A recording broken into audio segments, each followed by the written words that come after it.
Monday morning comes, a patient comes in with a headache. Can you tell them what type of headache it is? Do you know the red flags and when to refer them? Can you do an examination to ensure that you're safe? And can you explain the cause of the headaches to the patient? Can you help them? And if you can, how are you going to do that? Or are there more appropriate treatments elsewhere that you should point them in that direction? So just briefly, it's always the number one priority for us is really to be safe. So in that first initial consultation, when you get ahead of a patient coming in, you need to know your red flags, you need to be able to do a neurological screening. Craniovertebral stability is a subject we're going to touch on a little bit, so I think it's important, and of course the BVI. And that's what we're going to go. We're going to go over the first two, well, first three. We're going to leave BVI for today, otherwise we'll be here till tomorrow. Alright? So, patient comes in, is it serious? That's what they're thinking, that's what you should be thinking. We've had all the red flags, but just to give you some statistics, in primary care, 0.1% of headaches presented are serious. In the neurological outpatient, it's about 1%. In A&E, it's about 10%. So, really the chances of people coming through, that gives you some idea, makes it relative, statistics. As it's been mentioned already before, it is generally considered reasonable to be safe if the headaches have been ongoing over 6 months. Again, not to just to recap the red flags, but also to give you the probability of a tumour over 1% is with those findings there. You've got, as we've mentioned, the abnormal neurological findings, the focal neurological symptoms, history of cancer, papilledema, pneumoepileptic seizures, and HIV. If those are there, the probability of a tumour is over 1%. Between 0.1 and 1% probability of a tumour is if it's aggravated by exertion, if there's been a significant change, particularly the increase in frequency, if it's a new headache in somebody over 50, or a new headache at all in anybody, headaches that wake you from the sleep, or headaches and confusion. Those are the key things to look at. And there are the other red flags that have been mentioned. The thunderclap, which is the sudden severe peaks within minutes. We probably won't get to see them, they normally go straight off to A&E. The giant cell arteritis, so you're looking over 60, double vision, low jaw claudication, and PMR type symptoms. Those induced by cough, not aggravated, that's possible. Think about posterior fossa lesions. The orthostatic headaches, so that's the headaches that are brought on when you lie down and brought on when standing up. And then the systemic symptoms or history of recent trauma. So those are the first things you've got to think about with that headache patient comes through, as has already been mentioned. So then we've got to, knowing the time constraints we have practically in an osteopathic setting, we've got half an hour, 45 minutes. We don't have access to imaging, easy access, so what can we do within that time in a practical way to get us as safe as possible? So in the next half an hour, I'd just like to run through, I've picked up some really good, quick and easy ways of doing this to make it viable within an osteopathic setting. We're going to cover neurological screening, and we're going to cover just the craniovertebral stability today. So let's start with the neurological screening. Now I did have a very fancy slide here that was meant to do it all for me, but it doesn't work, so I'm just going to screen it straight away. I met this guy, Dr. Giles Elrington, at the National Migraine Centre, and he's well known in the medical world for his 3-minute neurological examination. It's really valued particularly for A&E because it's just brief, it's 3 minutes, and it can, it's a really nice way to incorporate a neurological screening rather than going through every cranial nerve and finding it's taken 45 minutes just to do that. So rather than me go through it, I thought I'd let the man say it himself. So this is all going to be working well. Imagine, sometimes so frightening that they just don't do it at all. Oops. Or perhaps one should just take a brain scan and have done with it. But the examination is helpful and is easy to do, can be completed in just a couple of minutes in primary care. What I'm about to show you was developed in order to screen patients with headache, but it can be used for any other potential central nervous system disorder, fatigue maybe, funny terms, dizziness. The key thing about the examination here is that it's done mostly with the patient standing up. You can get a lot done standing up.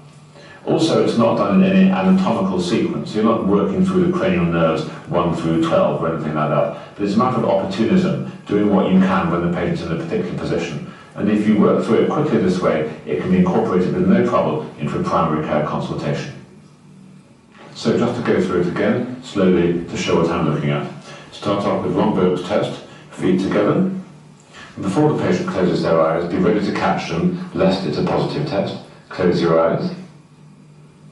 Emma's got very good balance, but many people wobble a bit at this stage, and one shouldn't worry too much about that as long as they stay standing up. Open your eyes. After that, checking for tandem gait. So old-fashioned drunkenness test, heel to toe. This is actually a more difficult thing for the patient to do than von Boeck's test. That's lovely, and she can do it. Walk on tiptoes. I'm testing the power of plantar flexion. Walk on your heels, testing the power of dorsiflexion. Very good. Can you go back to your position? And now, holding your hands out in front of you, with the palms flat, and looking for drift of the outstretched arms. So she closes her eyes, the hands should stay where they are. But looking at me, this patient has a problem with the left side of the brain. This patient has inattention. Then, when she's completed the task, her hands are still there because she's normal, her eyes are closed, and I sneakily test light touch. So, with your eyes closed, touch your nose with this fingertip. That's very good. And with this one. So without faffing about and saying, I'm going to test sensation now, I know which finger, she'd be able to feel which finger I've tested because that's the one that went to the nose. After that, play the piano, looking for skill of fine finger movements impaired in upper motor neuron lesions and in Parkinson's disease. Tap the hand, looking for cerebellar disorder. You can do it like that to be clever, but it doesn't really need to be done in most patients.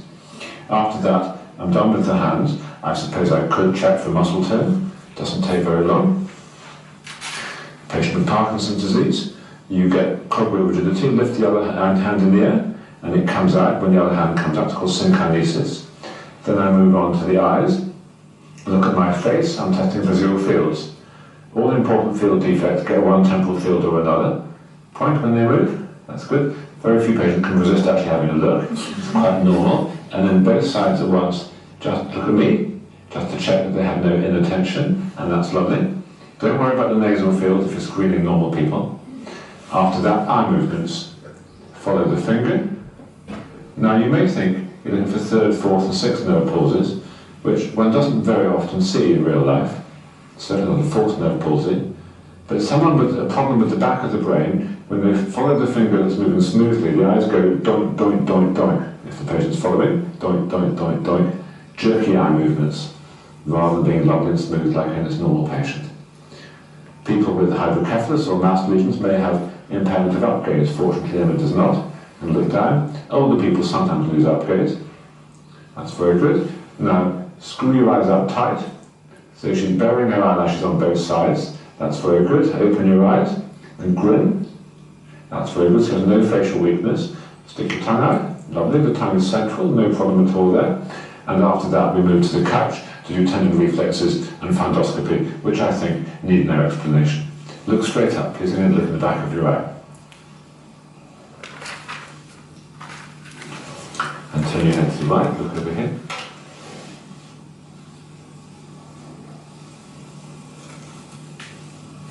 That's good. Rest your arms on your tummy. Reflexes.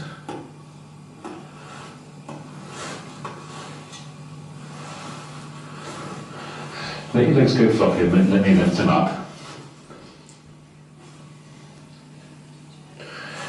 And let the knee flop sideways.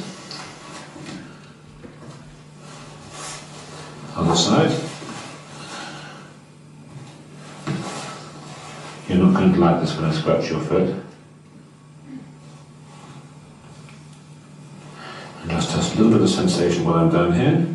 Do you feel that buzzing? Yes. Do you feel it buzzing now? No. Is that buzzing? Yes. Very good.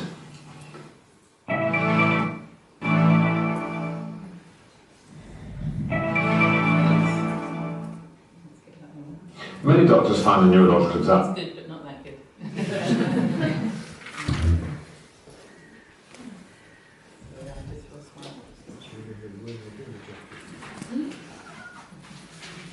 Okay, I think that's probably one of the most useful things that I've picked up in my studies, looking around in how other people approach headaches. Say 3 minutes. It's not to mean that you can do the work of a neurologist. It's not even if you just make it in a routine. If anything abnormal just picks up, then you send them off to a neurologist. The fundoscopy is another area. It's not something that I think if you don't do it all day every day, then you shouldn't be making any diagnoses on it. So either use your optician or not, or send them on, but it does at least give you some information that if you want to refer back to the GP, you then have something to give them to pass it on. So that's the 3-minute neurological screening. The next thing we're going to quickly go to is the assessment of the craniovertebral stability. Now, the primary structures involved in the craniovertebral stability, I have a very big plastic one here, are the odontoid, the transversus ligament, and the alar ligament. Now, this isn't an exact science, testing the stability of these structures. So again, it's not meant to be a specific test for a specific thing, but together with all your other findings in clinical, it just adds another weight of finding for you. We don't do it on every patient, but there are certain patients which we'll come on to soon. So a quick reminder of the anatomy. You've got the transversus ligament, which extends from the lateral mass of C1 to the other, behind the odontoid peg, keeping it in place, just from here to here, and then the alar ligaments, which go from the apex of the odontoid up to the medial aspect of the foramen magnum. Now the importance of this, if I go back, the importance of this, of course we haven't got the, is the spinal cord is in this area and it takes up about a third. So the peg, the odontoid takes up a third, the cord takes up a third, and there's a third space. So obviously any compromise in that has the potential to create spinal cord compression. So a quick reminder, and red flags, I'm sure you don't need to, but we've got neurological symptoms. We've got Lermit's sign, which causes one flexion of the neck causes electric shock type sensations into the spine and into the limbs. And then the upper motor neuron signs, but they should have been picked up already on your neurological screening. Of course, if any of those signs come through, then you refer them on. But if they don't, it's often not a exact science. So I would consider testing these if there's been a history of trauma, not a recent one, not just a recent one, but one, you know, in the history, or there's a possible compromise for another reason, such as Downs, RA, hypermobility, or secondary cancers. So again, just a quick reminder of the anatomy. Sorry, I have to keep doing this. But it's more interesting when somebody else says it. Oh.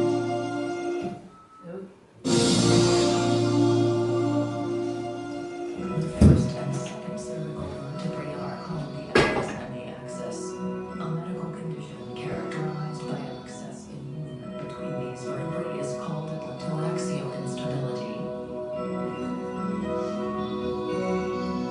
Atlantoaxial instability is extremely rare in people who do not have predisposing factors, but 50% of patients with rheumatoid arthritis have this medical condition.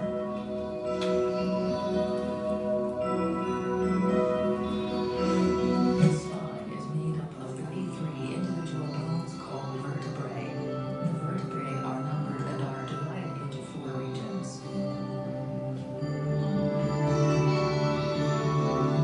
The cervical region of the Sorry, spine is made up of 7 vertebrae, Giving you basic anatomy here.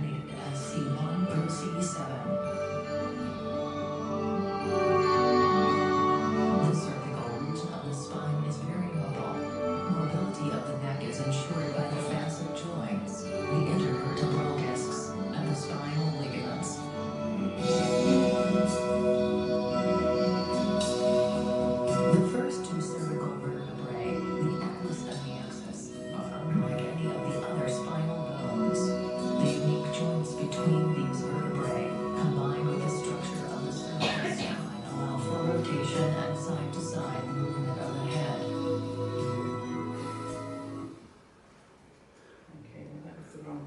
sorry, that was a basic lesson in anatomy for people. The link for the other one is on my PowerPoint, so if you decide, maybe look at it another time, but it was just to see it in 3D. Okay, so let's move on. So the tests that we're going to run through, again, we want to do them quickly, we want to do them simply, we want to do them easily in a practical setting. I want to test them on every patient, as I said, but if there was if there was a history of trauma, or if hypermobility is probably the most usual one that we see, and I think it could make a difference to my choice of techniques. If something is unstable, then I will do it. All right? So the first one we're going to do is the odontoid, second the transverse ligament, third is more of a comprehensive transverse ligament, and the fourth is the alar ligament. I'll just describe it using my model first of all, and then I'm just checking on time whether we're going to show you how it's done. So the first one to do when you get the patient sitting is that we'll be just doing the Lermit sign, which is dropping the head forwards. Again, no electric shocks, so we're happy that the flexion, if the odontoid peg is sitting nice and straight, then the flexion, everything is integral. If it's not, then you'll get a slipping backwards and potential for compression sign. So the easiest way, there's loads of tests, a sharp person test, there's quite a lot of tests to look at this stability. Some of them are quite aggressive and quite harsh and almost want to stimulate core compression. And if the structures are already potentially damaged and vulnerable, it's not something that I'm comfortable with using. So the reason why I found these 4 tests that were actually shown to me by an Australian physiotherapist is that they're a bit more subtle. It gives you the information you need, but without making it uncomfortable for the patient. So the first one, I'm just wondering actually, should we just do this practically? Is it easier for me just to show you? Yeah. Yeah? Because you can't all see this. I didn't realise we've got 50 people. I need a couch. Can I have this one? Is that all right?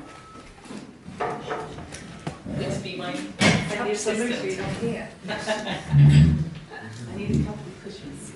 Yep. Should we move the sound so then the Two is fine.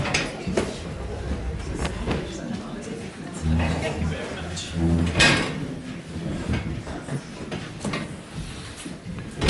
Okay. Would you like to sit, please? Thank you very much. Sitting. Look, I like things really simple. So I'd ask the patient, please can you just drop your head forwards? Lermit sign, no problem. But if you look at, I'd say if you want to have a look afterwards at the anatomy, so it makes it a little bit more, you can see exactly what's happening. The next thing that I'm going to do is, if some tests, they'll ask the neck to flex forward, but against resistance. And if there is any compromise of the odontoid or the transverse ligament, you'll tend to get the slipping, it will push backwards, and then on release you might even hear a clunk. They talk about hearing a clunk as the odontoid peg comes back against the anterior arch. Not displacing, so it's safe, but you'll just get a feeling of a clunk. And they say if you hear the clunk, that's you've got to really assume that there's been compromise. So it's that simple. So I'm just going to ask, what I'll ask you to do, I want you to try and put your head in that direction, and I'm just going to stop you doing that. So it's just resisted cervical flexion. And then let it go. Right, that's simple. Alright, so it's not uncomfortable for the patient, and you can, I say it's not an exact science, but it's easy to do, and it will just give you an immediate feedback. The next one is the supine, transverse ligament supine. So if I could have you lying onto your back, and if you use a nice high pillow, Shrews.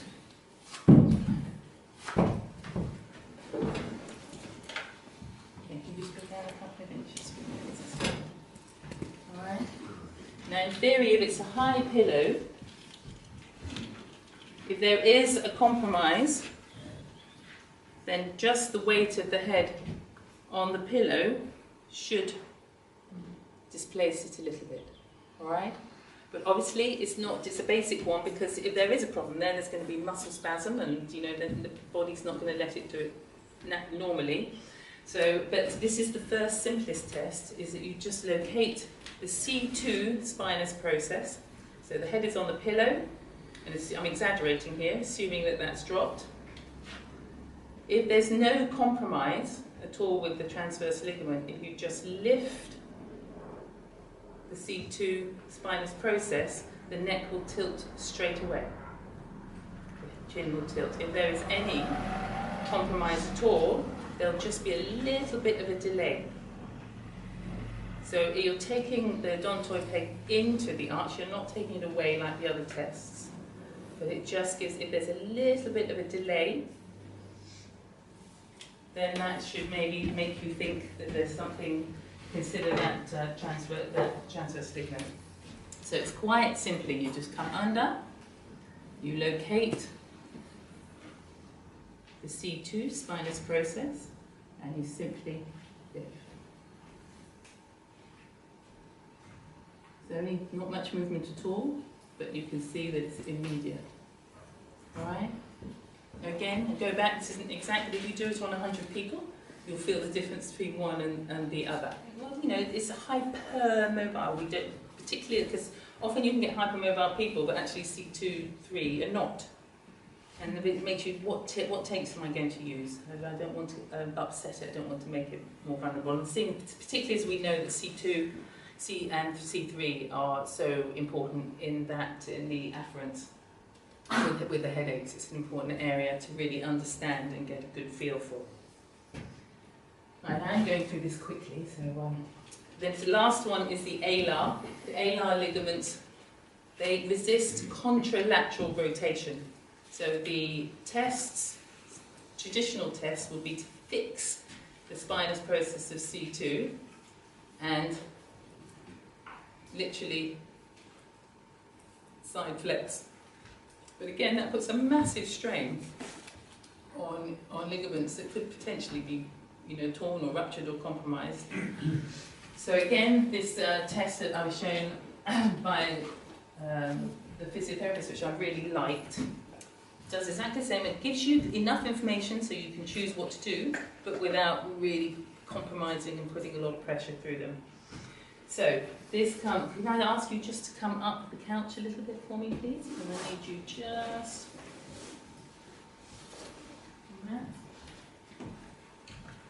And it's very simple, again. Finger on C2, just the spine. All you're doing, that's just feeling. It's only ever feeling, just seeing what the C2 is doing. And when you just take it side bending to one side, the C2 would just rotate to the opposite side. It will just go to the opposite side. You should feel that movement without delay. And the other way backwards. And if you just, the sort of thing is, these are the sort of tests that you think, am I doing it right? Am I doing it right? But if you do it on every patient, you start to pick up the little differences. So, patient's nice and comfortable. If you've got a pillow like this, I use a big pillow in the practice, but the idea of the pillow is that you can just move the pillow and then just feel if the C2 spinous process is going immediately. As soon as you start the movement, you should feel the spinous process engaging on. Alright? So there's just 3 really simple tests, just for me to start things that I can just incorporate in every and do within 5 or 10 minutes, and then I can get on with incorporate it into the osteopath examination. Now I know we're short of time, so I can just run through, as if this is a real life situation, how I would deal, and it would take me 5-10 minutes, or I can do a few slides to show you how I present the headache clinic to the GPs. Hands up, which one? Do the practical. GPs? GPs? Treatment. Okay, well why don't I just do the treatment and then anybody wants to go, and anyone wants to stay for the GPs. Is that alright with you, Helena?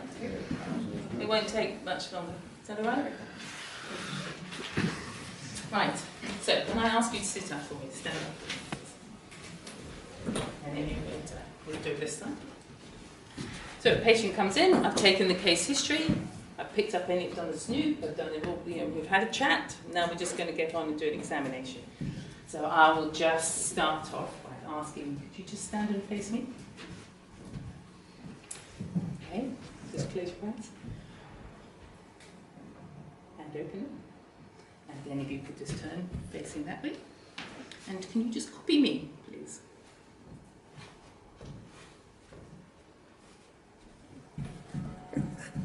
Okay, stop. Simon says, and on your toes, and then turn to face me, please. Put your arms out straight. Close your eyes. Now if you could just touch this finger to your nose, and this finger to your nose, and open, please. Now can you just play the piano? And tap your hands. Thank you. Now can you just look at me? And now can you just point to the fingers that are moving?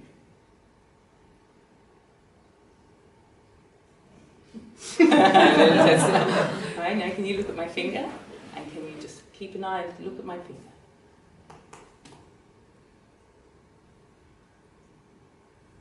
Lovely, perfect. Now can you just squeeze your eye? Bare your teeth, give me a big, open your eyes and big yourself. Open your eyes, get stick your tongue out. Lovely, thank you very much. Right, and then we'll just have a quick look at the pen.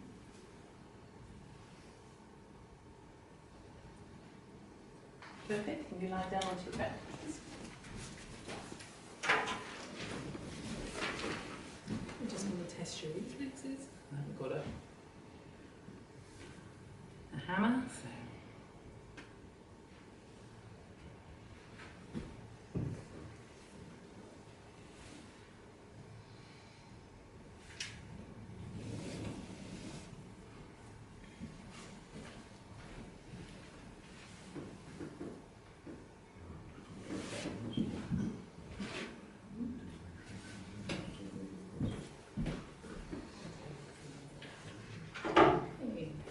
Lift up your head. Just let your head rest down. You're just going to do a slight movement. Okay.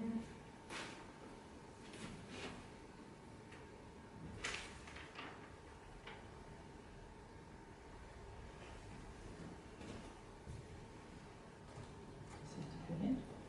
Put it down.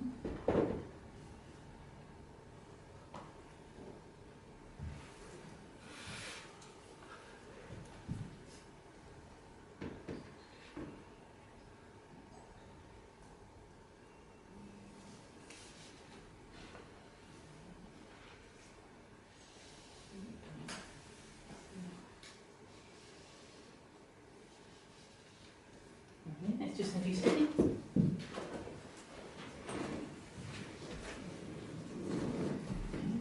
Let your head drop forwards for me, please. Look straight ahead. I want you to do exactly the same, but just resist. And that's it.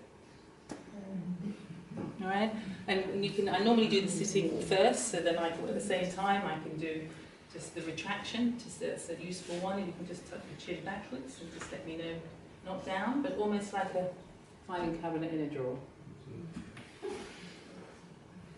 And just let me know if that brings on any headaches or takes it away. So, and then you just incorporate your general osteopathic treatment within that. Thank you very much. Marvellous.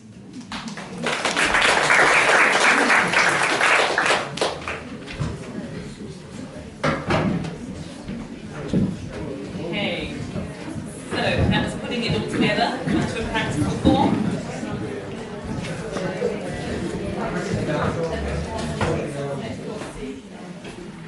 So do you want, I can do it in 5 minutes if you want. Okay, I'll just keep on, as I was asked about, I've presented this to my GPs, local GPs.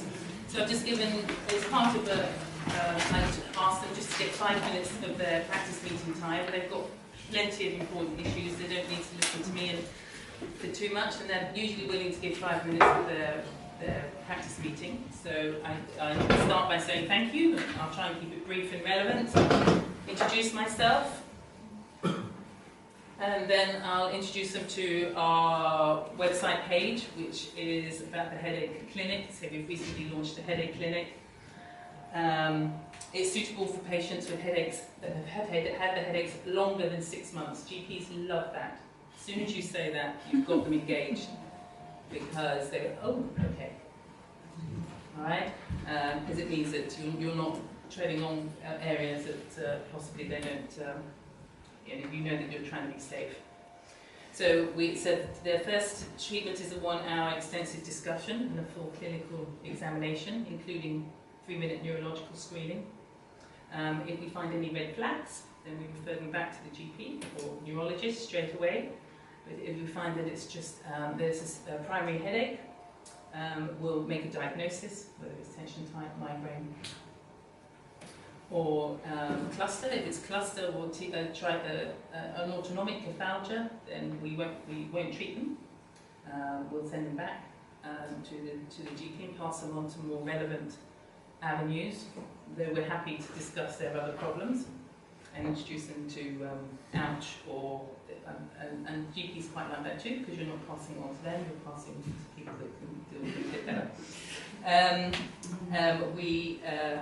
But once we're happy that we might be able to treat, we use a 3-pronged approach of acupuncture, a hands-on treatment which includes classical osteopathy and the cranial osteopathy, and there's a Watson technique which we can talk about another time. And we include self-management advice, which includes the hydration, regular sleeping, low GI diets, and this can also include the supplements of magnesium, lactate, and coenzyme 10. And that just gives them an idea that you've got this breadth, and you're not just going to crack the person's neck, because that's most what they think. I do reassure them. I don't personally use HVTs in the upper Cs. I don't find it's particularly necessary, and they're reassured by that. And I make sure that let them know that we review the treatment after every 3 treatments. We'll make a treatment plan. We'll review it after 3, up to a maximum of 9. That sort of goes along with the nice guidelines of acupuncture treatment being 9 to 12 for migraines. So, and it keeps it, and it means that they get reassured that you're not just going to keep patients coming back with no. And so once we try and make sure, because often the GPs won't know, so we say, is it safe? Remind them that we have a 4-year full-time training, and that we are, as we are often the first point of contact, we are able to do that neurological screening. We are governed by the General Osteopathic Council, and we do uphold the osteopathic practice standards of professionalism, knowledge, skills, communication and consent. And we know about red flags, we do the safety screening, and we comply with our duty of candour, which if there is a more appropriate treatment, we will tell the patients about it. And of course we're covered by professional indemnity insurance. And then we tell them where to find us, and how the patients can get hold of us. Those are the resources I've used. And I'd like to finish just on a big up for the OPHM. It was a handful of people that have all come from our own experience, our own directions of having been interested in opiate, in headaches. We've all found each other, thanks to Helena and Cliff, and together it's created a much needed platform, I think, for the role of osteopaths in headaches. We have a fantastic opportunity, because I think we do have a great part to play, but not if we're not safe, if we don't know our limitations, if we don't know the physiology and the anatomy and the understanding, if we are just trying to find a few tricks that can potentially just want a few party tricks, it's not going to get us anywhere. But we do have, and the more I've looked at the world of neurologists and physiotherapists and chiropractors, spent 7 years doing all of this, the more I'm proud of what osteopaths do and what we can do. But we need data collection. So if you please do look at the website, please do become involved, become a member, because when we get the momentum behind this, it's all about education, collaboration, promoting better practice. It holds a promise of data collection and further research, And between us, we can all start to find out what treatments we do, what are the most effective, what do you find works, what do you doesn't, and really see a progress within the profession in the world of headaches. Very exciting. So please do look at the website and do put the website up. join. www.ophm.org. Where is it? Well, if you would, can you write it, Andy, or I can. ophm.org, basically. Okay, ophn.org. Everybody take it down. All right. And core. Everybody And also, yeah, Danny just wants to mention core again. Yes, Danny's going to mention core. Yeah, two things. So we've set up a research and mentoring clinic in East London, in Clapton. The idea being to give mentoring to new graduates, and we're looking for volunteers, either new graduates but also mentors. So if you want to give half a day a week to help mentor students and do research, that would be really, really useful. If you go to coreclapton.org, you can find us. Next Saturday we're doing a whole day of pain, and it's a free course for the people that took part in our crowdfunding, so it's a reward for lots of osteopaths that gave us some money. But we're opening out to other people, so if you want, what I tried to fit in today was an hour intense, where we're going to spread it out and look at patient histories and how to explain pain to patients and do it in a much more relaxed scenario. So that's in East London next Saturday. If you go to facebook.com/coreclapton, so C-O-R-E, Clapton with a P, you can see the events and sign up. So if you want to do more pain, please come. But if you just express interest in any research or helping with us our research or collaborating on research or being a mentor or new grad, then please contact us. And please fill in the feedback forms so we can just get this better and better and better.